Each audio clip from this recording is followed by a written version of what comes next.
Hi, it's Julia Elise, and welcome to my podcast. Today we'll be discussing mental health issues in athletes.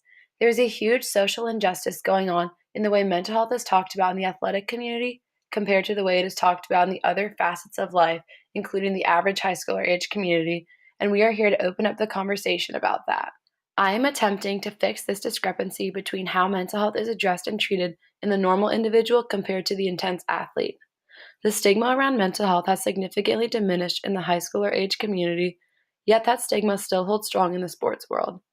Athletes are supposed to be seen as exemplary role models for those around them, and having a mental illness can destroy that ideal image.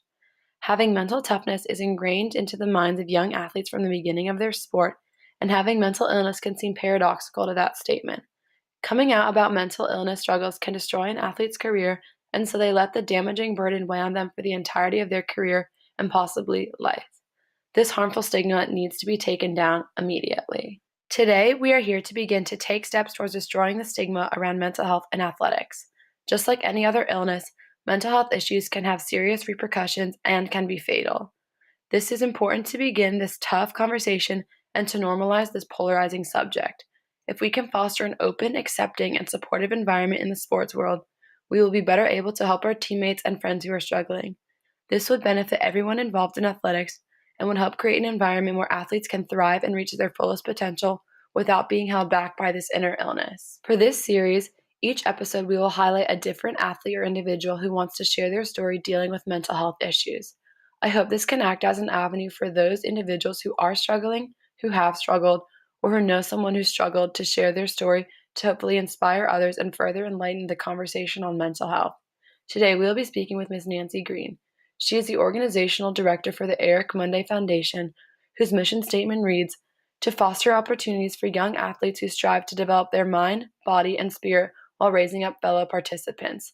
The foundation is uniquely focused to raise awareness and take down the stigma surrounding mental health. More importantly, her son grew up with Eric, and she saw firsthand how mental health impacted Eric's life as he struggled from severe depression most of his life. She was also able to witness those individuals in his life that made an impact on Eric and didn't stigmatize him for his illness, but rather provided him support to help him overcome it.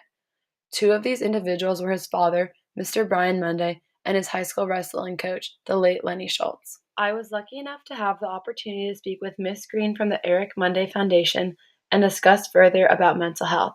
Here's a portion from our interview. So, how did you start this foundation? Well, Eric's dad and uncle were big coaches of VYI football for like 30 years. So Eric grew up with my son in Vienna, and he had suffered from mental health issues such as depression.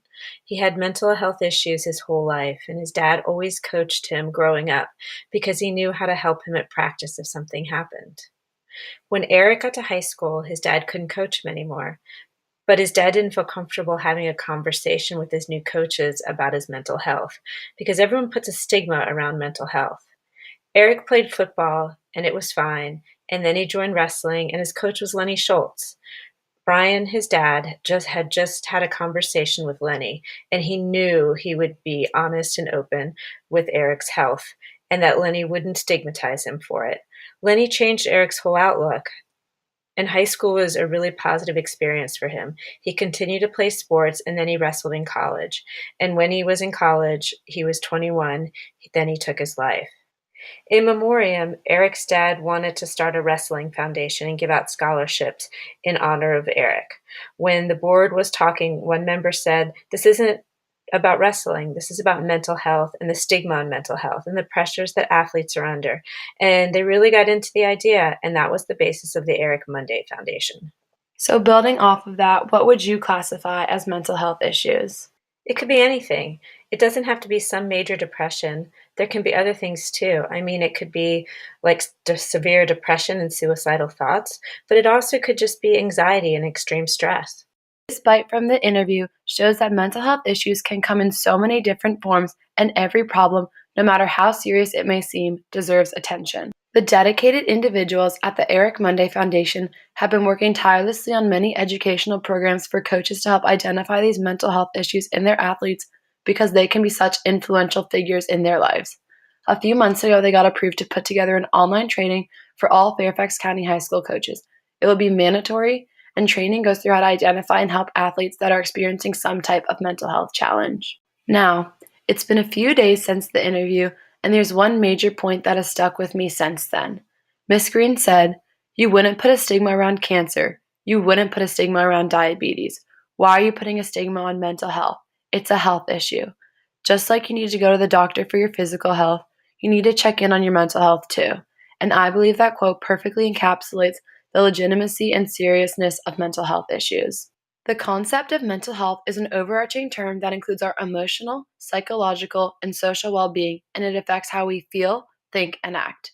You don't need to have a severe case of depression or intense bipolar disorder to say you're struggling with your mental health, as Ms. Green stated before. It could be other things like anxiety or excessive stress that can cause issues with one's mental health. All of these problems need to be addressed, shown attention, and taken seriously because they can impact the lives of sufferers in major ways. Mental health issues can affect anyone at any time, but athletes are one group of people who are most susceptible to suffer from mental health challenges, and they are the least likely to ask for help. Many athletes encounter unique stressors in their day to day lives. These can include feeling the need to perform perfectly day in and day out, being stressed about playing time, being overworked and overtraining in season, pressures to specialize in one sport, having conflicts with their coaches or teammates, recovering from an injury, and maintaining social relationships outside of their sport. Not to mention that the word student athlete prioritizes schooling, so you add all of those pressures on top of the typical high school stressors of maintaining good grades, overwhelming amounts of homework, and college selections, just to name a few. The life of a student athlete can sometimes make it impossible to balance school, sports, and a social life while still maintaining one's mental health. And sadly, one's mental health typically is the first thing to be sacrificed. Especially within athletes, one's life can be overrun by this intensive balancing act, and still they do not want to reach out for help. It is imperative that we, as teammates, friends, coaches, and parents, become aware of these signs and symptoms that mental health issues can present, because even if the athlete refuses to ask for help, they may still be struggling on the inside. Cognitively, they might have an inability to concentrate, rumination, impaired judgment, and disjointed thinking. Socially, they might seem withdrawn or avoidant of their friends, begin to skip obligations, be rebellious, and just generally out of character with their normal personality.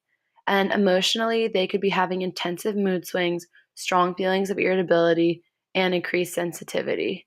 And behaviorally, they could begin to exercise excessively, neglect their hygiene, and be chronically absent to events.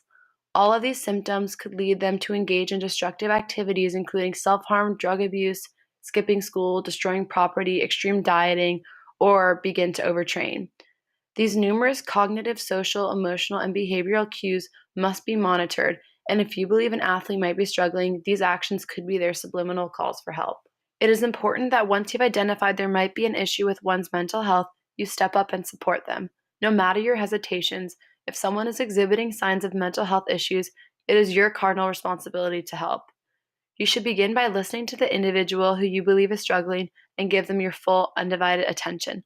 Let them share their story and withhold all personal opinions. Then you must be committed to accepting them. Do not judge them for opening up to you and believe their account fully with all honesty. Next, you need to support them by lending your strength to them and establishing an environment that fosters a sense of emotional cohesiveness and comfort. Then, help facilitate the referral process while maintaining their personal safety in the meantime and keeping them constant company. Lastly, it is imperative to maintain respect and privacy once you have helped direct them to the professional help that they need and deserve. Make sure to continue to follow up with your teammate and friend as they are going through this hard, heavy time. It's also important to note that asking someone directly if they are thinking of committing suicide does not increase their chances of committing it. It may be a necessary question to ask, and it's essential to do so because it literally could be the difference between life and death. As we begin to close out this podcast, I want to encourage you to begin to open up the conversation on mental health, especially in athletics. We as a community cannot be afraid to speak out about mental health issues and can't be scared to share our own personal stories. As the conversation expands, the stigma will begin to dissipate and hopefully become non existent. Mental illness is the invisible plague of our generation, and we must begin to address and overcome it. Don't be afraid to help your teammate or friend if you notice they are struggling, and seek someone out if you might be the one who's struggling. Being able to speak out about mental health challenges, especially in the athletic community, does not make you weak. Instead, it shows one's strength and resilience. I have left some resources below for those in need, and I just hope this podcast can be one step towards opening the conversation on the mental health discussion in the sports world. Thank you again to Miss Nancy Green from the Eric Monday Foundation for speaking with me about this issue, and it's time to take down the stigma.